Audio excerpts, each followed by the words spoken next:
মুহাম্মদ সাল্লাল্লাহু আলাইহি ওয়াসাল্লামের এই যুগ পর্যন্ত কোরবানির বিধান আছে। এখন কিভাবে আছে আমি বলি যে আপনারা প্রত্যেকেই জানেন যে আদম আলাইহিস সালামকে প্রথম আল্লাহ তাআলা তৈরি করার পর যে আলোচনাগুলো আপনারা জানেন এগুলো আমি কিন্তু খুব সংক্ষেপে বলবো, একটু শিখতে হবে, মনোযোগ দিয়ে শুনলে বুঝতে পারবেন যে প্রথমে আদম আলাইহিস সালামকে আল্লাহ তাআলা বানাইছে, বানানোর পর তার বাপ দাদাদের হাত থেকে হাওয়া আলাইহিস সালামকে বানাইছে আমাদের আম্মা। এগুলো তো জানেন আপনারা। তারপর ওই দুইজনের থেকে একটা জোড়া সন্তান হইল, এই দুইজনের থেকে একটা জোড়া সন্তান হইল, একটা ছেলে একটা মেয়ে। তো প্রথম বয়সের সন্তান হিসেবে হয়েছে কাবিল এবং একটা মেয়ে, এবং দ্বিতীয় বছর বা দ্বিতীয় ধাপে আবার দুইটা সন্তান হয়েছে, একটা ছেলে একটা মেয়ে। পরের বার হয়েছে হাবিল এবং তার সাথে একটা মেয়ে। খেয়াল করবেন, এখন ওদের বিধান ছিল প্রথম যে জোড়া হয়েছে, প্রথম তো একটা ছেলে একটা মেয়ে হয়েছে না, আবার দ্বিতীয়তে একটা ছেলে একটা মেয়ে হলো। প্রথম জোড়ার ছেলের সাথে দ্বিতীয় জোড়ার মেয়ের সাথে বিয়ে হলো।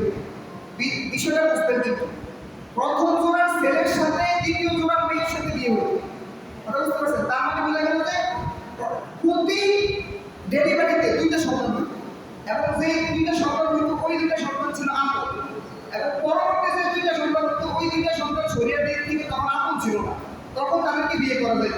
বুঝতে পারছি? তাহলে এবার যখন কাবিল তো বড়, এবার কাবিল যখন দেখলো যে পরবর্তী যে ছোট ভাই হয়েছে, ছোট ভাই এবং বোনটা হয়েছে, ওই ছোট বোনটাকে কাবিলের পছন্দ হয়। কাবিলের পছন্দ হয় তার আপন বোনকে, কথা বলছেন? কাবিলের পছন্দ হয় তার আপন বোনকে। এই বোনকে পছন্দ হওয়া নিয়ে এই দুই ভাইয়ের মধ্যে ঝগড়া সৃষ্টি হয়।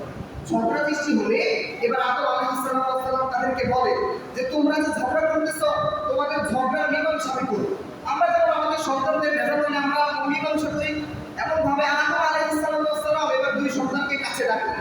ডাকার পর বললেন যে তোমরা দুইজন যে যা পারো কোরবানি করো, যার কোরবানি কবুল হবে সে বিচারে জিতবে, এবং সে যাকে বিয়ে করতে চাইবে তাকে বিয়ের জন্য কবুল করা হবে। বুঝতে পারছেন? এবার কোরবানি যে গরুই কোরবানি করতে হবে, ওটি কোরবানি করতে হবে এমন কিন্তু না। কোরবানি শব্দের অর্থ হচ্ছে ত্যাগ করা, মানে ছেড়ে দেওয়া, মানে আমি আমার পরম থেকে 1,000 টাকা দিয়ে দিলাম, ত্যাগ করলাম না, আমি বিনা স্বার্থে কোনো কিছু দিয়ে দেওয়াকে কোরবানি বলা হয়। এবার বুঝলেন? এবার আদম আলাইহিস সালাম কি বলতেছে যে তোমরা দুইজন এবার কোরবানি দাও, যার কোরবানি আল্লাহ কবুল করবে সে এই সুন্দর মেয়েটাকে বিয়ে করবে। বুঝলেন? কিন্তু এবার দেখুন যে কাবিল কত ভালো না। কাবিল কি করলো যে তার যত কটা সম্পদ ছিল ওই কটা সম্পদগুলো আল্লাহর রাস্তায় কোরবানি দিল। আর হাবিল যে ছিল ওই কোরবানিগুলো ও ভালো ফসল বা ভালো পশু কোরবানি দিয়েছিল, ওইটা আল্লাহর কাছে কবুল হয়েছে। এবার কিভাবে কবুল হয়েছে ওই কবুলের বিচারটা তখনই দেখা গেছে। দেখুন বিচারটা কিভাবে হয়েছে, যখন দুইজনই কোরবানি করলো, যে একটা ময়দানে আসলো বা যেখানেই হোক কোরবানি করলো, তাদের বিচারটা ফয়সালাটা এভাবে হয়েছে যার কোরবানি কবুল হবে তার এই কোরবানিকৃত সম্পদ আগুন হয়ে আকাশ থেকে আগুন নামবে, নামার পর ওই সম্পদটা আগুনের সাথে উঠে যাবে। এখন যে কাবিল কিন্তু ভালো না, কাবিলের সম্পদটা উঠে যায় নাই, হাবিলের সম্পদটা উঠে গিয়েছে। আদম আলাইহিস সালাম বুঝে গেল যে কে জিতে গেছে আর কি ঘটে গেছে, তাই না? যে একজনের কোরবানি আল্লাহ কবুল করে নিয়েছে, মানে আকাশ থেকে আগুন আইসা এই কোরবানি কিন্তু সম্পদটা আল্লাহ তাআলা আকাশে তুলে নিয়ে গেছে। বুঝতে পারছি?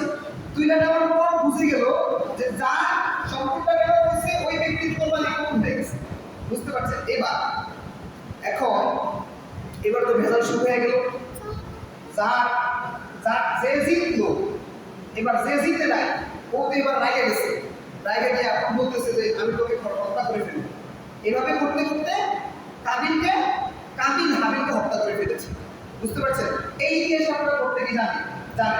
তো এই যে আপনাদেরকে আল্লাহ তাআলা যে আয়াতটা প্রবল করেছিল আমার আলোচনাটুকু বলার কারণে, আল্লাহ তাআলা বলছে লিকুল্লি উম্মাতিন জাআলনা মানসাকা, যে আল্লাহ তাআলা বলছে প্রত্যেকটা উম্মতের জন্য কুরবানির বিধান ছিল। তাহলে আমি কি বুঝাইতে পারলাম যে আদম আলাইহিস সালামের যুগেও একবার কুরবানির বিধান আসছিল, তাই না? এবার দেখুন এদিকে আমি একটু আলোচনা করি। আল্লাহ তাআলা এই যে আমরা যে বান্দারা এখন কুরবানি করি, এই কুরবানি কবুল হয়েছে কি হয় নাই এইটা যদি ওই যে আদম আলাইহিস সালামের যে দুই সন্তানের বিচারটা যেভাবে করছে এইভাবে যদি এখন আমাদের বিচার হইতো, মানে আমরা মাঠে ময়দানে গরু কোরবানি দিতাম, যার কোরবানি কবুল হইব ফেরেশতারা এসেও আমরা এসেও যেভাবে তার কোরবানি কিন্তু পশুটা যদি উপরে নিয়ে যাইত, তাহলে বুঝতে পারতাম যে আমাদের কয়জনের নিয়ত করি, বুঝতে পারতাম না?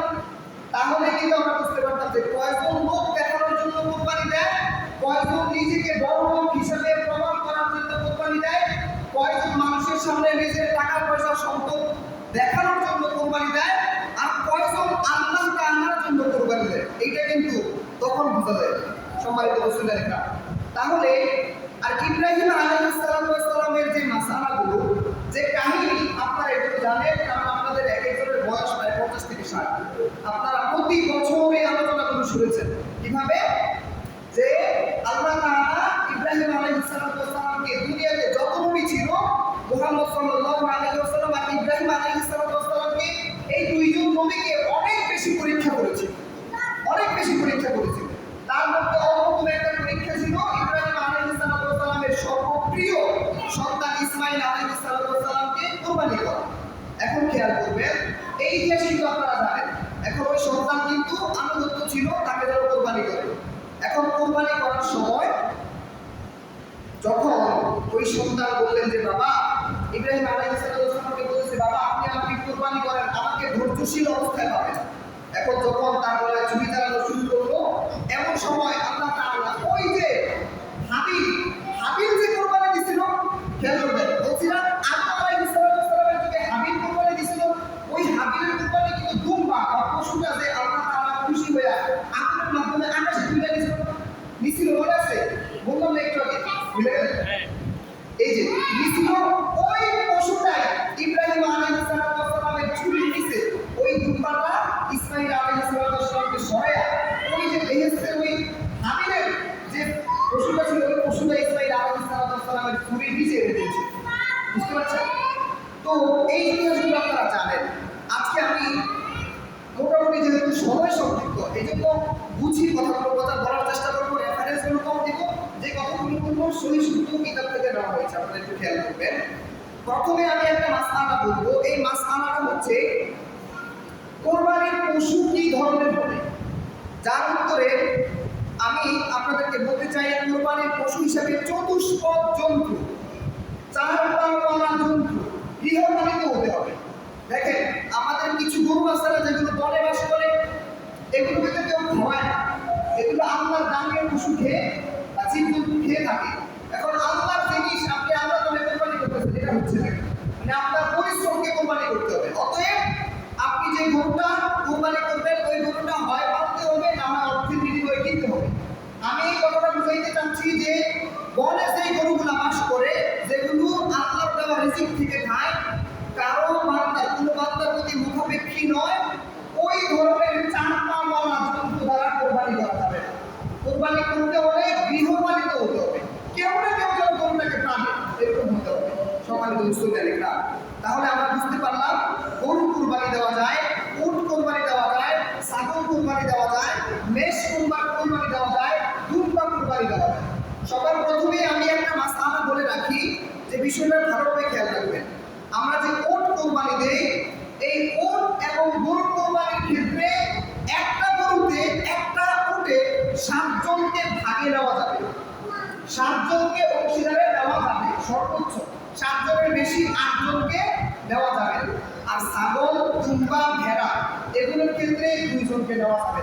ছাগল যদি কোরবানি দিতে চান আপনি একজনই দিতে হবে, আপনি 2 জনকে অংশীদার করতে পারবেন না, এটা ক্লিয়ার সম্মানিত মুসলিমরা। এবার আমি 2 নম্বরে যে মাসালাটা বলতে চাই, যে আপনি যে পশুটা কোরবানি দিবেন এই পশুটার 2টা বিশেষ গুণ থাকতে হবে। কয়টা বিশেষ গুণ? 2টা বিশেষ গুণ। একটা হচ্ছে বয়স হতে হবে, একটা হচ্ছে বয়স হতে হবে। আমাদের বালিগ হওয়ার জন্য একটা বয়স হয় না, এমন গরুদেরও একটা বয়স আছে, এখন পশুদেরও একটা বয়স আছে। খেয়াল করবেন, কেউ যদি 2 বছরের ছোট গরু দিয়ে কোরবানি করেন তার কোরবানি হবে না। তাহলে বুঝতে পারলাম, কেউ যদি গরু কোরবানি করে ওই গরুটা কমপক্ষে 2 বছরের হতে হবে। বুঝতে পারছি? এখন আপনারা যদি গরু কিনতে যান, গরুটার বছর হয়তো 1 বছর, হৃষ্টপুষ্ট দেখা যায়, ওই যে যে গরু বিক্রি করতেছে ওই লোকটা যদি মিথ্যা কথা বলে যে এটা 2 বছরের গরু কিন্তু এটা 1 বছরের, তাহলে এটার সম্পূর্ণ দায়ভার যে বিক্রি করবে তার উপর বর্তাবে। বুঝতে পারছি? তাহলে মনে রাখবেন আজকে থেকে জীবনে যতদিন বাঁচবেন ততদিন 2 বছরের আগের কোনো পশু মানে কোন গরু, বিশেষ করে গরু দ্বারা কোরবানি করা যাবে না। এবার আসি ওটের ক্ষেত্রে। ওট দ্বারা যদি আপনারা কোরবানি করতে চান, ওটের সর্বনিম্ন বয়স হচ্ছে 5 বছর। কত বছর? একটা ওট যদি আপনি কোরবানি করতে চান, এটার সর্বনিম্ন বয়স হতে হবে 5 বছর। আজকে কিন্তু শুধু জ্ঞানটা লাভ করতে পারলে একটু বলছি, আমি যে ওয়াজ করে একটা নামাজ কথাগুলো বলতেছি না, সম্মানিত রাসূলের একরাম। ছাগল যদি আপনি কোরবানি করেন, ছাগলের সর্বনিম্ন বছর 1 বছর হতে হবে, 1 বছর। তবে মুফাসসির কেরাম বলছেন যদি ছাগলটা হৃষ্টপুষ্ট মানে মোটা তাজা দেখা যায়, ওই ছাগলটা চাইলেও 6 মাসের ছাগল আপনি কোরবানি দিতে পারবেন। তবে এটা সবার মত না, কিন্তু এটা অধিকাংশ মুফাসসির কেরাম বলেন। এবার আসি মেষ অথবা দুম্বার ক্ষেত্রে। আপনি যদি চান এই দুম্বা 6 মাস ধরে আপনি কোরবানি দিতে পারবেন। বুঝতে পারছি? এবার তাহলে বলছিলাম কয়টা, 2টা শর্ত থাকতে হবে গরু কোরবানির ক্ষেত্রে বা পশু কোরবানির ক্ষেত্রে। বয়সের যে ভেজালটা, বয়সের যে কথাগুলো, এই কথাগুলো কিন্তু আপনাদের সামনে বলা শেষ। এরপর 2 নম্বর একটা শর্ত আছে। 1 নম্বর শর্ত কি ছিল? বয়স হতে হবে। 2 নম্বর শর্ত হচ্ছে যে রোগ মুক্ত হতে হবে। কি মুক্ত? রোগ মুক্ত হতে হবে। যেমন শিং নাই বলা হওয়া যাবে না, একটা চোখ কানা এটা হওয়া যাবে না, তারপর ল্যাংড়া হওয়া যাবে না, ল্যাংড়া গরু কোরবানি দেওয়া যাবে না, তারপর দুর্বল গরু কোরবানি দেওয়া যাবে না, যার শরীরে গোশত আছে হাড্ডি বেশি, তার মানে ওইটাই দুর্বল। বুঝতে পারছি? এক সংখ্যায় বাইরে নেবেন, যেই গরুর শরীরে গোশতের চেয়ে হাড্ডি বেশি ওইটাই কিন্তু দুর্বল। সম্মানিত রাসূলের একরাম, তাহলে 2 নম্বর মাসলাটা আমি ক্লিয়ার করলাম যে যে পশুটা আপনি কোরবানি করবেন ওই পশুটার মধ্যে 2টা শর্ত থাকতে হবে, একটা হচ্ছে বয়স, একটা হচ্ছে রোগ মুক্ত থাকতে হবে। এবার আমরা 3 নম্বর জায়গাতে আসি, যে প্রশ্ন হচ্ছে যে কবে কবে কোরবানি করা যাবে, কবে কবে কোরবানির পশু জবাই করা যাবে। আমরা তো ঈদের দিন করি, তাই না? এখন আমি বলে দিচ্ছি যে 10 তারিখ ঈদের দিন, আরবি মাসের 10 তারিখ ঈদের দিন জমা করা যাবে, 11 তারিখ ঈদের দিন জমা করা যাবে, 12 তারিখ আসরের আগ পর্যন্ত জবাই করা যাবে। বুঝলেন না? এখন অনেকে বলে যে ঈদের আনন্দ 7 দিন, ঈদের আনন্দ কয় দিন? 7 দিন। কিন্তু আসলে 7 দিন আপনি গরু কোরবানি করলে, জবাই করলে কোরবানি সওয়াব পাবেন না। কোরবানি করতে হবে কয় দিন? ওই যে তাকবীরে তাশরিক আমরা যতদিন করি, তাকবীরে তাশরিক আমরা কয় দিন? আসর যেই আসর পর্যন্ত করব ওই আসর পর্যন্ত আমরা কোরবানি করতে পারবো। বুঝতে পারছি? তাহলে সবাইটা বুঝতে পারছে যে ঈদের দিন কোরবানি করা যাবে, ঈদের পরের দিন করা যাবে, তারপরের দিন আসরের সময় পর্যন্ত করা যাবে, তারপরে আর কোরবানি করা যাবে না। এই সময় আমি একটা প্রশ্নের উত্তর বলে দিই যে দিনের বেলা কোরবানি করা যাবে, আপনি যদি চান রাত্রেও কোরবানি করতে পারবেন, তবে মুস্তাহাব হচ্ছে, উত্তম হচ্ছে দিনের বেলা কোরবানি করা। সম্মানিত রাসূলের একরাম, এবার আসি চতুর্থ মাসআলাতে, যেটা দেখুন আমরা যে পশুগুলো জবাই করব, জবাই করার কিছু প্রসেস আছে, জবাই করার কিছু পদ্ধতি আছে। এখন গরুকে এক কোণেও কাটা করা যায়, এটাও জবাই হবে, আর গরুকে সুন্দর মতো ইসলামী শরীয়তের উপায়ে জবাই করা এটাও একটা পদ্ধতি। এবার খেয়াল করুন, ওট যদি কোরবানি করেন, ওটকে দাঁড়িয়ে কোরবানি করতে হবে। কিভাবে? ওটকে দাঁড়িয়ে কোরবানি করতে হবে। গরুকে আপনারা সরিয়ে কোরবানি করেন না, কিন্তু ওটকে যদি কোরবানি করেন ওটকে দাঁড়িয়ে জবাই করতে হবে, মানে নিচ থেকে ছুরি চালাইতে হবে। বুঝতে পারছি? আর যদি গরু কোরবানি করেন, মেষ, ছাগল, দুম্বা, ভেড়া এই সবগুলো যদি কোরবানি করেন, এগুলোকে শোয়াতে হবে। শোয়ানোর পর এই নিয়মগুলো আপনারা জানেন যে কোন দিকে শোয়াতে হয়, পা কোন দিকে রাখতে হয়, এগুলো হুজুরদের চেয়ে বেশি জানেন নাম্বার। সম্মানিত রাসূলের একরাম, তারপর জবাই যিনি করবেন তিনি তো আল্লাহর নাম অবশ্যই নেবেন, নেওয়ার সাথে অবশ্যই তাকে 2টা শির কাটতে হবে। কয়টা শির? 2টা শির কাটতে হবে। গরুর এখানে 4টা শির থাকে, কমপক্ষে 2টা শির, 2টা রগ কাটতে হবে। এবার হুজুর, যেই হুজুর গরু জবাই করবেন, ওই হুজুর যদি চায় বিসমিল্লাহির আল্লাহু আকবার বইলা অল্প একটু পুষ দিয়া আরেকজনকে শরীক করবে, মানে কসাই, কসাই হাতে যদি ছুরিটা দিয়ে দেয়, ওই কসাইকেও বিসমিল্লাহ বলতে হবে, ওই কসাইকেও আল্লাহু আকবার বলতে হবে। বুঝতে পারছি? যেহেতু 2জন ভাগ হয়েছে। আর যদি ওই যে জবাই করবে এ যদি সম্পূর্ণ রং কাইটা ফেলে, তাহলে ওই ব্যক্তি যদি বিসমিল্লাহ নাও পড়ে তাহলেও কুরবানি হবে। এবার ধরেন হুজুর কোন বিসমিল্লাহ করে নাই, হুজুর জবা করতে গেল বা আপনারাই জবা করে ফেলছেন ভুলে, আপনার মনে নেই, আপনি বিসমিল্লাহ বলেন নাই, আল্লাহু আকবার বলেন নাই, কিছুই বলেন নাই, সবাই ধরছে আপনি জবাই করে ফেলছেন। এখন এই গরুর পশু কি খাওয়া যাবে না যাবে না বলেন? আপনারা বলেন যাবে না, যাবে। খেয়াল করেন, হাদিস থেকে বলছি যে মুমিন যারা, তাদের মধ্যে বিসমিল্লাহ লুকায়িত থাকে, বুঝতে পারছেন? তারা আমরা সন্তুষ্টির জন্য করে। তবে কেউ যদি ইচ্ছাকৃত আল্লাহর নাম না নেয়, ওই হুজুর বা যে জবাই করে ওই ব্যক্তি যদি ইচ্ছা করে যদি আল্লাহর নাম না নেয়, ওই কুরবানি তো হবে না, ওই পশুর বস্তু খাওয়াও যাবে না। বুঝতে পারছি? তাহলে কেউ যদি বিসমিল্লাহ নাও করে, আমি মনে করি যে কেউ আসলে জোর করে ইচ্ছা করে বিসমিল্লাহ বাদ দিবে। যদি কেউ বাদ দেয় তাহলে সেটা তার মনের ভুল। যদি এমনটা হয়, ওই কোরবানি হয়ে যাবে, ওই কোরবানি আল্লাহ তাআলার কাছে কবুল হবে, ওই কোরবানির বস্তু আপনার খাওয়া যায়। সম্মানিত মুসলিমরা, এবার 3 নম্বরে 5 নম্বরে যে বিষয়টা বলতে চাই, আল্লাহ পাক রব্বুল আলামিন কোরআনে কারিমে বলছেন ফাকুলু মিনহা, তোমরা যে কোরবানি করবা এই কোরবানির বস্তু থেকে তোমরা খাও। কি করো? খাও। ওয়া আতআমুল বাঈসাল ফাকির, এবং এই বস্তুগুলোকে ফকিরদের মধ্যে মিসকিনদের মধ্যে বন্টন করে দাও। এবার ফকিরের সংজ্ঞাটা একটু বলি।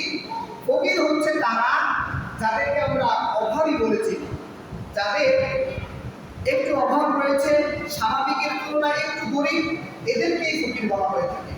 এখন রাসূল সাল্লাল্লাহু আলাইহি ওয়াসাল্লাম এবং ইসলামের সুস্পষ্ট বর্ণনা হচ্ছে যে আপনি নিজে কোরবানি করবেন, এই কোরবানির গোশত আপনার হক রয়েছে, গোশতের মধ্যে আপনার হক রয়েছে এবং গরিবের হক রয়েছে।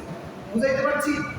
এখন আপনি গরিবকে দিবেন এবং আপনার জন্য রাখবেন, আপনার প্রতিবেশীকে আপনি দিবেন। এই দেওয়ার ক্ষেত্রে আপনাকে যে একেবারে 3 ভাগে করতে হবে। ধরেন আমি 9 কেজি গোশত পাইছি, এই 9 কেজিতে আমার 3 ভাগে করতে হবে। ওইটা এক ভাগ গরিবকে দিতে হবে, এক ভাগ প্রতিবেশীকে দিতে হবে, এক ভাগ আমার জন্য রাখতে হবে। এরকম না। আপনি গরিবকে আপনার ইচ্ছা মতো, আপনার স্বাধীন মতো, ধরেন আপনি 5 কেজি গোশত পাইছেন ভাগে, আপনার এবার ইচ্ছা হয়েছে গরিবকে আপনি আধা কেজি দিলেন, আপনার প্রতিবেশীকে আপনি আধা কেজি দিলেন, বাকিটা আপনি রেখে দিতে পারবেন। কারণ ভাই আপনার পরিবারের সদস্য 10 জন, কারণ আপনি আপনার পরিবারের না খাওয়ালে আপনি যদি অর্ধেক ভাগ করে যদি গরিবকে আর প্রতিবেশীকে দিয়ে দেন, তাহলে আপনি খাবেন। বুঝতে পারছি? তাহলে এই কথাটা ক্লিয়ার ভাবে নিবেন যে তাওফিক অনুযায়ী, সামর্থ্য অনুযায়ী আপনাকে গরিবদেরকে দিতে হবে এবং প্রতিবেশীদেরকে দিতে হবে। তবে ভালোভাবে লক্ষ্য রাখবেন গরিবদের যেন নষ্ট না হয়, গরিবদের চোখে মুখে যেন অন্ধকার আচ্ছন্ন ছায়া লেগে না থাকে, গরিবরা যেন ঈদের দিন, আনন্দের দিন দুঃখী না হয়, এটা একটু লক্ষ্য রাখবেন। সম্মানিত মুসলিমরা, তাহলে বুঝাইতে পারলাম বিষয়গুলো। এবার আমি আপনাদের সামনে অনেকগুলো প্রশ্নের উত্তর আমি বলবো ইনশাআল্লাহ। এখন আমি যদি নিজেই প্রশ্ন করি, আমরা নিজেই প্রশ্নের উত্তরগুলো দেওয়ার চেষ্টা করি। সবার প্রথমেই প্রশ্ন আসে যে নাবালেগ ব্যক্তি, নাবালেগের কথা আমি আগে বলি। যেই ছেলে দুনিয়া সম্পর্কে বুঝে না, তার ভালো মন্দের অবস্থান যে নির্ণয় করতে পারে না, কোনটা ভালো কোনটা খারাপ যে নির্ণয় করতে পারে না, সেই ব্যক্তি হচ্ছে নাবালেগ। কি? নাবালেগ। এই নাবালেগ ব্যক্তির কোরবানি দিতে হবে কিনা? আগে একটু কথা বলি যে কোরবানির বিধানটা কি, একটু বলেন তো। কোরবানি কি ফরজ, ওয়াজিব নাকি সুন্নত? কোরবানি ওয়াজিব। কোরবানি কি? ওয়াজিব। এর ব্যাখ্যাগুলো আমি বলি। দেখুন, আল্লাহ পাক রব্বুল আলামিন সূরা কাউসারের মধ্যে বলছেন ইন্না আতাইনাকাল কাউসার ফাসাল্লি লিরাব্বিকা ওয়ানহার মানে নহর কর।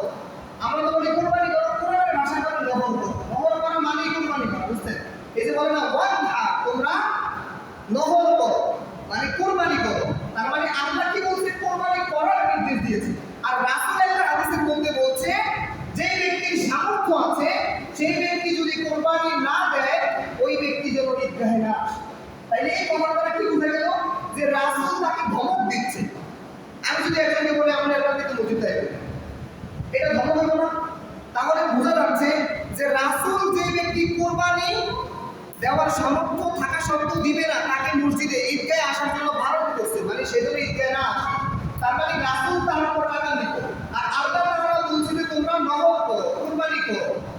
তাহলে বোঝা গেল এটা কিন্তু ফরজের তুলনায় চলে গেছে, কারণ আল্লাহ নির্দেশ করছে, তাই না?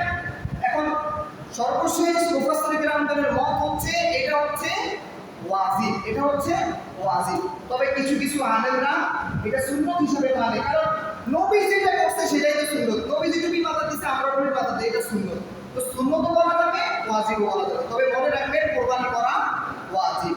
এখন এই দিক দিয়ে আমি একটু আলোচনা করি, একটু নসিহত করি। আমাদেরকে দেখা যায় আমরা ওয়াজিব রক্ষা করি, কিন্তু ফরজ যে নামাজ, এই নামাজ আমরা করি না। অনেকেই কিন্তু কোরবানি দিবে, ওয়াজিব পালন করবে, কিন্তু ফরজ পালন করে না। ফজরের নামাজ পড়ে না, যুবর, আসর, মাগরিব, এশা এগুলো করে না। এগুলো তো ফরজ, এটা ফরজ আর ওটা ওয়াজিব। বলেন তো ফরজের গুরুত্ব বেশি নাকি ওয়াজিবের গুরুত্ব বেশি? ফরজের গুরুত্ব বেশি, নামাজের গুরুত্ব বেশি, তাই না? দুইটারই গুরুত্ব আছে, তবে আমি বেশির দিক থেকে বোঝালাম। দুইটাকে ছেড়ে দিলে গুনাহ হবে, দুইটার একটাকে ছাড়লেই আপনার গুনাহ হবে। এখন আমি বোঝাতে চাইলাম যে আপনাদেরকে কোরবানি করতে হবে এবং নামাজও পড়তে হবে। এবং আগামী বছর থেকে বা এই বছর থেকেই আপনারা চিন্তা করবেন, দেখুন যে ব্যক্তি নামাজ পড়ে না ওই ব্যক্তির সাথে আপনি ভাগবন্টন করবেন, ওই ব্যক্তির সাথে আপনি ভাগে কোরবানি দিবেন না। আপনি তাকে বলবেন যে আপনি যদি ফরজ বিধানগুলো সঠিকভাবে পালন করেন, তারপরে ওয়াজিব বিধান পালন করার জন্য আমাদের সাথে কথা বলবেন। এখন আমাদেরকে মসজিদ ভিত্তিকে কাজগুলো করতে হবে। হুজুর মানুষ আমরা তো প্রতিদিন বলতেই থাকি যে নামাজ পড়ে, নামাজ পড়ে, নামাজ পড়ে। এখন আমরা কিভাবে কন্ট্রোলে আনতে পারি? আমাদের দেশ ব্যবস্থা যদি, শাসন ব্যবস্থা যদি, পুলিশ যদি এসে মসজিদের সামনে দাঁড়াইতো, জামাতের সময় যারে বাড়িতে দেখতো এরে যদি 5টা ডাক্কা মারতো, 5টা পেট লাগাই দিত, তাই দেখতেন ঠিকই নামাজ পড়তে আসতো, তাই না? এখন আমাদের দেশ তো ইসলামিক রাষ্ট্র ব্যবস্থা না, মানে আমরা চাইলে এই সুন্দর মানুষের মসজিদে আনতে পারি, আমরা মাওলাইজা নসিহত তারা আনতে পারি। মানে আমরা তো সব সময় বলি আপনারা আসতেছেন না। তো পরিশেষে আমারও কথাটা বলি, যেই ব্যক্তি নামাজ আদায় করে না তার সাথে কুরবানি দেবে না। যদি সে ওয়াদাবদ্ধ হয়, যদি সে বলে যে ভাই আমি নামাজ পড়বো, আমি ভালো হয়ে যাবো, তাহলে তাকে ঠকে দিবেন। তার মানে কি বুঝলেন? যে সামনের বার যখন আপনারা গরু কিনবেন, বেনামাজিকে আগে ওয়াদা করেন যে আপনি যদি নামাজ আদায় করেন, 5 ওয়াক্ত নামাজ আদায় করেন, তাহলে আপনার সাথে কুরবানি দেবেন। এই কথাটা মনে রাখবেন ইনশাআল্লাহ। তো এইবার যে প্রশ্নটা বলছিলাম যে নাবালিগ কোনো ব্যক্তি যে কিছু বুঝে না, ধরেন এই যে একটা নাবালিগ, এই ব্যক্তি এর ধরেন অনেক সম্পদ আছে, এর উপর নেশার সম্পদের মালিক আছে, এ যদি চায় কোরবানি দিতে পারে। ধরেন এর 5 কোটি টাকা আছে, এখন ওর উপর কোরবানি ওয়াজিব না, মানে টাকার দিক থেকে ওয়াজিব, কিন্তু ওর তো জ্ঞান বুদ্ধি এখনো কিছু হয় না। এর জন্য কি কোরবানির হুকুমটা কি ওয়াজিব কিনা? এটার উত্তর হচ্ছে না, এর উপর কোরবানি ওয়াজিব না। এ যদি এর পরিবার যদি চায় যে ওর পক্ষ থেকে কোরবানি দিতে পারে, কিন্তু দিতেই হবে এটা না, মনে রাখবেন। এবার 2 নাম্বার আমি বলি, ধরেন মুসাফির মানে যারা সফর করে, বাড়ি থেকে রওনা করছেন 48 মাইলের বেশি, এখন ওই ব্যক্তির যত সম্পত্তি থাকুক ওই ব্যক্তির জন্য কোরবানি ওয়াজিব না, ওই ব্যক্তির জন্য কোরবানি ওয়াজিব না, মানে করতেই হইব কিনা, করতেই হবে এরকম না। সে যদি চায় সুন্নত হিসাবে দিতে পারবে, নফল হিসাবে দিতে পারবে, মুস্তাহাব হিসাবে, এগুলো হিসাবে তার জন্য কবুল হবে, কিন্তু তাকে করতেই হবে কিনা এর উত্তর হচ্ছে না। সম্মানিত মুসলিম একরাম, এবার দেখেন আপনার সম্পদ আছে, আপনার টাকা পয়সা আছে, কিন্তু আপনি গরু কিনবেন না, কোরবানিও দিলেন না, কিন্তু আপনি কোরবানি যখন সময় শেষ, এবার আপনার মাথায় আসলো যে আমি তো অনেক বড় একটা অপরাধ করে ফেললাম, আমি আল্লাহ আমার সম্পদ দিয়েছে কিন্তু আমি কোরবানি করলাম না, এখন আবার কি করতে হবে? সম্মানিত মুসলিম একরাম, তাহলে খেয়াল রাখবেন, আপনাকে একটা খাসির মূল্য, একটা খাসি কিনতে যত টাকা লাগে একটা মূল্য আপনি আল্লাহর রাস্তায় দান করে দেবেন, এবং এই দান করার উদ্দেশ্য হবে আল্লাহ আমি কোরবানির সময় কোরবানি করতে পারি নাই, আমি ওই সময় অল্পকারাচ্ছন্ন মানুষ ছিলাম, গুনাহগার বান্দা ছিলাম, এখন আমি সঠিক পথে এসেছি, আল্লাহ আপনি আমাকে মাফ করে দিয়ে এটা কোরবানির সওয়াব হিসাবে আপনি আমাকে সাজা দান করবেন, এটা যে এতদিন আমি যে গুনাহের বোঝা মাথায় নিয়ে ঘুরছিলাম ওই গুনাহটা আমাকে মাফ করে দেবেন, এভাবে একটু মোটা দিয়ে সদকা করে দিবেন। সম্মানিত মুসলিম একরাম, ধরেন আপনি কোরবানির পশু কিনছেন কিন্তু কোরবানি করেন না, এবার কি করবেন? ধরেন আপনি কোরবানির পশুটা কিনছেন কিন্তু আপনি কোরবানির যে 3 দিন সময় থাকে 3 দিনের মধ্যে আপনি জবাই করেন না, কোরবানি দেন না, এখন কি করবেন আপনি? এটার উত্তর হচ্ছে আপনি যে পশুটা থাকবে ওই পশুটা সদকা করে দিবেন। কি করবেন? দান করে দিবেন। এবার যদি আপনি চান যে না এটা আমি জবাই করবো, কি করবো? জবাই করবো। জবাই করার পর আপনি এটাকে মাপতে হবে। এবার কিন্তু মাপতে হবে, কারণ আপনি কোরবানির সময় কোরবানি করেন নাই, কোরবানির সময় শেষ। এবার আপনি গরুটা জবাই করবেন, জবাই করার পর মাপবেন। মাপার পর আপনি বাজারে খোঁজ দিবেন যে 1 কেজি গরুর গোস্ত কত। যদি 1000 টাকা করে হয়, যদি দেখেন গরুটা 50 কেজি গোস্ত হয়েছে, এবার এটাকে টাকা দিয়ে হিসাব করবেন। আপনি কিনছেন 50,000 টাকা দিয়ে, আপনি যদি দেখেন যে এখানে 45,000 টাকা গোস্ত পাইছেন, মানে 45 কেজি গোস্ত পাইছেন, 5 কেজি গোস্ত শর্ট না, 5,000 টাকা লস না হিসাবে এই 5,000 টাকা আপনি আল্লাহর রাস্তায় দান করতে হবে। বুঝছেন বিষয়টা? বুঝতে পারেন না? বুঝছেন? তার মানে আপনি গোস্ত মাপতে হবে। গোস্ত মাইপা যেই টাকার গোস্ত আপনি লস খাইছেন টাকার তুলনায় আপনি বাজারে হিসাব করবেন, ওই টাকাটা আপনি সদকা করতে হবে। আর ওই গোস্ত কুরবানির মতো আপনি বন্ধ করে খাইতে পারবেন, নিজের জন্য রাখবেন, প্রতিবেশীকে দিবেন, গরিবকে দিবেন। বুঝতে পারছেন? আমি মনে করি এটাই তো লাভ। কারণ আপনি যদি ফুল গরুই সদকা করে দেন, জীবিত সদকা করতে হবে, ওটা জীবিত সদকা করতে হবে, তাই তো আপনি গোস্ত খাইতে পারছেন। বুঝছেন বিষয়টা? এজন্য লাভের দিক থেকে আপনাকে কি করতে হবে? জবাই করতে হবে। কুরবানি নিয়ে জবাই করবেন, করার পর গোস্ত মাপবেন, মাপার পর যত টাকার শর্ট হবে ওই তত টাকা আপনি সদকা করে দিতে হবে। সম্মানিত মুসলিম রাখলাম। এবার আপনাদের কাছে প্রশ্ন রাখতে চাই, বা কেউ প্রশ্ন করতে পারেন যে ঈদের নামাজের আগে গরু কুরবানি করলে কোরবানি হবে কিনা? উত্তর হচ্ছে হবে। তবে কোথায় হবে একটু খেয়াল রাখেন। যে জায়গার মানুষ নামাজ সম্পর্কে কিছু জানে না, যে জায়গার মানুষ নামাজ জানে, ওদের কাছে বিধান এতটুকুই পৌঁছাইছে, মুসলমান যারা এরা এমন একটা দিন আছে, এই দিন এলে গরু কুরবানি করে। বুঝছেন? ওই ব্যক্তিরা চাইলে ফজরের পর সূর্য ওঠার পর কোরবানি করতে পারবে। আশা করি এরকম দেশ নাই, তবে কিছু কিছু জায়গায় আছে, যেমন আফ্রিকার জঙ্গল বা বিভিন্ন জায়গায় এখন ইসলামের দাওয়াত পৌঁছায় নাই। তবে কিছু কিছু জায়গায় তারা পৌঁছাইছে, তারা জানে শুধু মুসলমানদের বছরে 2টা ঈদ আছে, এরকম বেশি জানে না। তো তারা যদি চায় কোরবানি করতে পারে, তাদের কোরবানি হবে। কিন্তু যে জায়গায় ঈদের জামাত হবে ওই জায়গায় যদি কেউ আগে কোরবানি করে, জামাতের আগে যদি গরু জবাই করে, ওটা কোরবানি হিসাবে সাব্যস্ত হবে না। সম্মানিত মুসলিমের একরাম, এবার আমি বলতে চাই, ধরেন আমরা একটু দৃষ্টান্ত করেন, একটু সবাই একটু শুনো। দেখেন, আপনি একটা গরু কোরবানি করার জন্য কিনে আনলেন, কিনে আনার পর এই গরুটা হারিয়ে গেছে। খেয়াল করবেন কিন্তু, এই গরুটা আপনি একটা গরু কোরবানি দেওয়ার জন্য কিনছেন, কিনার পর আপনি গোয়াল করে রাখলেন, এটা হারিয়ে গেছে। এখন আপনার কি করতে হবে? এখন আপনার যদি সামর্থ্য থাকে, তাহলে আপনি আরেকটা গরু মানে কিনে আনবেন। কি করবেন? আরেকটা গরু কিনে আনবেন। এবার কিনে আনার পর যদি দেখেন যে ঈদের দিন আগেরটাও আইসা পড়ছে, এখন 2টা গরু আইসা পড়ছে না, খেয়াল করবেন কিন্তু, না বুঝলে আমার মজা লাগবে। এখন 2টা গরু হয়ে গেছে না, একটা হারিয়ে গেছে, আপনার টাকা আছে এই জন্য আপনি আরেকটা কিনে আনছেন। এখন দেখবেন যে আগেরটাও চলে আসছে, তাহলে আপনাকে যেই কোনো দুইটার একটা কোরবানি করতে হবে। বুঝতে পারছেন? 2টার একটা আপনার জন্য ওয়াজিব। যদি 2টা করতে চান আপনি করতে পারবেন। এবার ধরেন গরিবের জন্য কিন্তু কোরবানি করা ওয়াজিব না, কিন্তু কোনো গরিব যদি সালাকি কইরা মানে যদি গরু কিনে নিয়ে আসে যে আমি এই গরুটা কোরবানি দিব, তার জন্য ওইটা কোরবানি দেওয়া ওয়াজিব হয়ে যায়। কি হয়?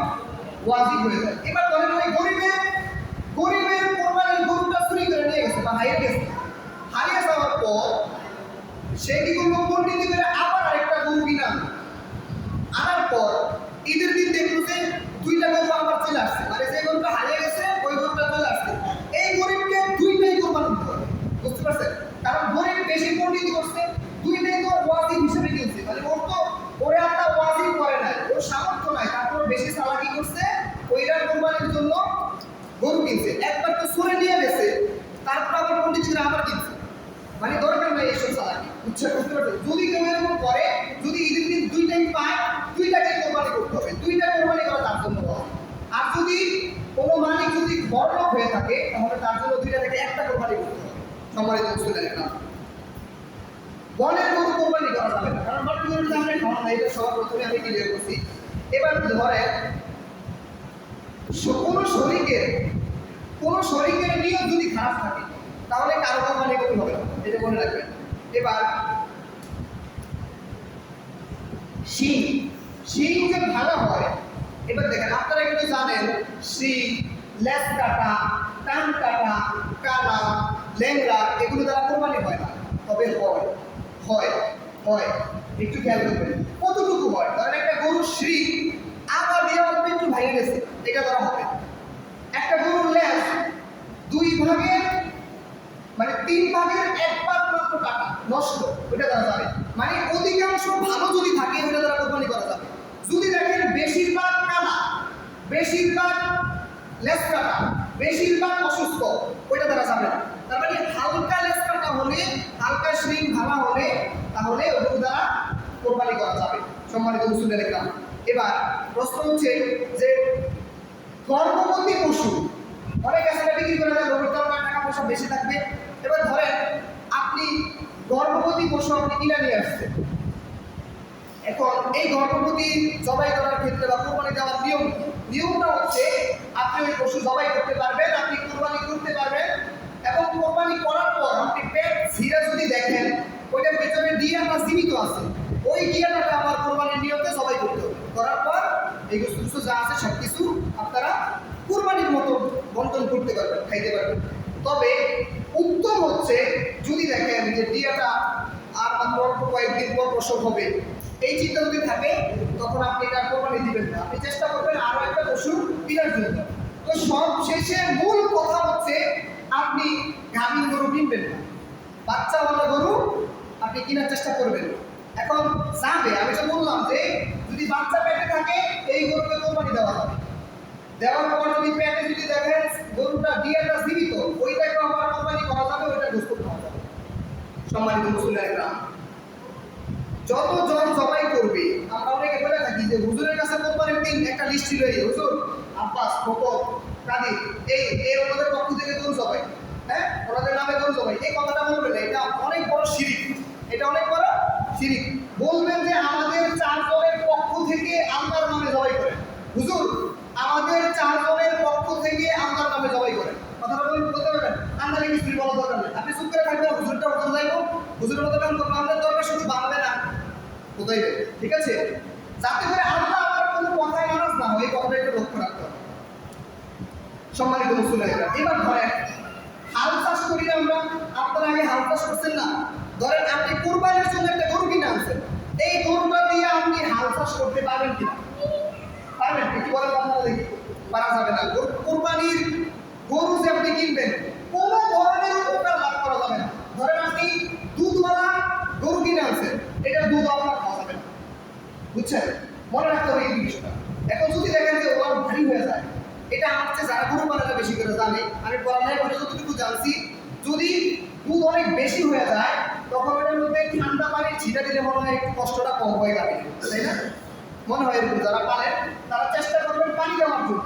এবার যদি দেখেন না আরো বেশি কষ্ট হয়ে যাচ্ছে, আপনি দুধ গ্রহণ করবেন, ওইটা সৎকা হিসাবে কাউকে দান করে দিবেন, পারা যাবে ইনশাআল্লাহ। কিন্তু নিজেরা এটা পান করা যাবে না, ঠান্ডা পানি ওনারে দিতে হবে। সম্মানিত মুসলিমরা, যদি কেউ দুধ খেয়ে ফেলে, ধরেন আপনারা এই যে একজনে গাভীর গরু কিনছেন কোরবানি দেওয়ার জন্য, এতদিন দুধ খাইতেছেন, 5 দিন এসে কিনছেন, কিন্তু এখন হুজুরের কাছ থেকে শুনছেন হায় রে আমার তো দুধ খাওয়ানো হারাম, ঠিক হয় না। এখন আপনি কি করবেন? কথা হচ্ছে আপনি ওজন করবেন যে আপনি কয় টাকা দুধ খাইছেন, এটা হিসাব করে আপনি আল্লাহর কাছে দান করে দিবেন। সম্মানিত মুসলিমরা, এবার দেখেন ধরেন আমরা 5 ভাই কোরবানি দেওয়ার জন্য একটা গরু কিনে আনছি, এখন আমি মরে গেছি, খেয়াল করেন আল্লাহ না করুন, ধরেন 5 ভাইয়ের 5 শরীকের একটা শরীক মারা গেছে, এখন বাকি 4 শরীকের করণীয় কি? যারা দরকার আছে একটু খেয়াল করে শুনবেন।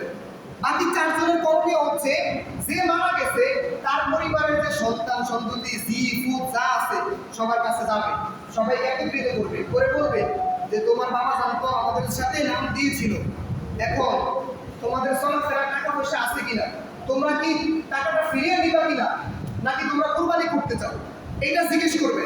তার পরিবার যদি বলে যে আমরা কোরবানি করেন, তাইলে কোরবানি হবে, তার পক্ষ থেকে তার নামে কোরবানি হবে। আর যদি তার পরিবারের কেউ যদি বলে যে না কোরবানি করেন না, আমাদের টাকা আমাদেরকে ফিরিয়ে দেন, তাহলে ওই অংশের টাকাটা ওনাকে ফিরিয়ে দিবেন, যে টাকাটা দিয়েছিল ওই পরিবারকে ফিরিয়ে দিবেন। দেওয়ার পর বাকি যে 4 সদস্য আছেন এই সদস্য আরেকটু টাকা বাড়িয়ে বাড়িয়ে দিয়ে 4টা ভাগ আপনাদের নিয়োজন করে দেবেন, পারা যাবে না?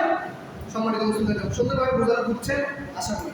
এবার দেখেন মৃত ব্যক্তির পক্ষ থেকে যদি কেউ কোরবানি করে তাহলে কোরবানি করতে পারবে। অনেকে মনে করেন যে কোরবানির গোশত মাপা যায় না, মাপা যাবে। কি করতে হবে? মাপা যাবে। ওই নিয়মে মাপা যাবে না যে আমি কি জিতছি না ঠকছি, এই নিয়মে মাপা যাবে না। মাপা যাবে কোন নিয়মে? আপনি গোশত মাপ করছেন, ধরেন আমরা 5 জন দিছি, এখন 5 জনের সঠিকভাবে ভাগ করে দিতে হইব না। একজনকে আপনি 10 কেজি দিয়ে দিচ্ছেন, আমার দিয়ে দিচ্ছেন 8 কেজি, আমার প্রতি জুলুম হচ্ছে না। মানে ইনসাফের জন্য মাপা যাবে, খেয়াল করবেন কিন্তু। মানে আপনি সঠিকভাবে 5 গিরুজকে সঠিক যারা যারা ভাগ দিছে তাদেরকে সঠিকভাবে গোশত দেওয়ার জন্য আপনি মাপতে পারবেন। মাপা যাবে না কি জন্য? মাপা যাবে না ওই জন্য যে আপনি হিসাব করবেন যে গরুটা কয় কেজি গোশত পাইলাম, 1 কেজি করে দাম যদি 1000 টাকা হয়, কয় কেজি হইলো, আমার কি লস হইলো না লাভ হইলো, এই চিন্তায় মাপা যাবে না। সম্মানিত মুসলিমদের একটা তারপর আমি বলতে চাই, চর্বি ভুঁড়ি এগুলো কি আপনারা বিক্রি করতে পারবেন কিনা? উত্তর হচ্ছে বিক্রি করতে পারবেন না। উত্তর হচ্ছে বিক্রি করতে পারবেন না। এমনকি যাকে পরিশ্রম করার জন্য কর্মচারী হিসেবে যাকে রাখবেন, সাহায্য করার জন্য রাখবেন, তাকে এগুলো পারিশ্রমিক হিসাবে দেওয়া যাবে না। চামড়া, তারপর শিং বা কোনো কিছুই তাদেরকে পারিশ্রমিক হিসাবে দেওয়া যাবে না। সম্মানিত মুসলিমদের একটা এবার এই বিষয়টা আরেকটু ক্লিয়ার হবে যে ধরেন আপনি একজনকে কাজ করাইছেন, কাজ করানোর পর আপনি তাকে 2 কেজি গোশত দিতে চান, আপনি তাকে বলবেন যে ভাই আপনি কষ্ট করছেন এই জন্য দিই না, আপনি আমাদের সাথে আমার প্রতিবেশী হিসাবে আপনাকে আমি চিনি, এই হিসাবে আপনাকে 2 কেজি গোশত দিলাম, আর আপনার পারিশ্রমিক হিসাবে আপনাকে টাকাটা দিলাম। এইভাবে বুঝাই দিবেন যাতে করে সেই ব্যক্তি এটা না মনে করে যে আপনি কাজ করছেন, সে কাজ করছে, কাজের বিনিময়ে গোশত পাইছে, এটা যেন সে না মনে করে। এটা কোরবানির ফজিলত হিসাবে দিবেন। সম্মানিত মুসলিমদের এটা আরেকটু বলবো, খেয়াল করেন, কারণ কোনো প্রশ্ন যদি থাকে অবশ্যই একটু পরে বলবেন, আমি 2 মিনিট সময় দেবো, 1 মিনিট সময় দেবো। সম্মানিত মুসলিমদের এটা হিন্দুদেরকে, বৌদ্ধদেরকে বা কোনো জাতি গোষ্ঠীকে কোরবানির গোশত দেওয়া যাবে কিনা? এর উত্তর হচ্ছে দেওয়া যাবে। উত্তর হচ্ছে দেওয়া যাবে। ইসলামের দিকে আকৃষ্ট করার জন্য সে যদি খায় তাকে দেওয়া যাবে। বুঝতে পারছেন? মানে এটা হচ্ছে দান করার মতো। কারণ তাকে যদি আপনি এক টুকরা গোশত দেন, সে যদি ইসলামের সৌন্দর্যটা বুঝে যদি সে যদি মুসলমান হয়, তাহলে এটা তার জন্য অনেক ভালো হবে। সম্মানিত মুসলিমদের একরাম, ঈদের দিন আপনারা সবাই যা যা করবেন এই কথাগুলো বলার তো সুযোগ হলো না, সময় শেষ। আপনারা যে যা জানেন সবভাবে একটু সৌন্দর্যগুলো মেনটেন করার চেষ্টা করবেন।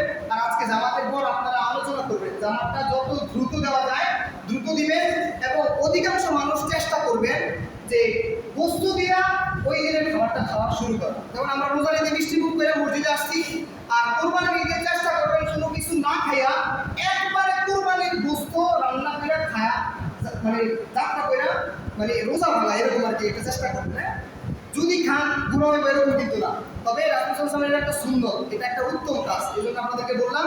কারো কোনো যদি প্রশ্ন থাকে অবশ্যই আমার কাছ থেকে করতে পারেন বা বিকালবেলা করবেন, আমি ঈদের দিনের আগে আমি জানাই দেবো ইনশাআল্লাহ। হ্যাঁ, ভালো থাকবেন, সুস্থ থাকবেন। আসসালামু আলাইকুম ওয়া রাহমাতুল্লাহি ওয়া বারাকাতুহু।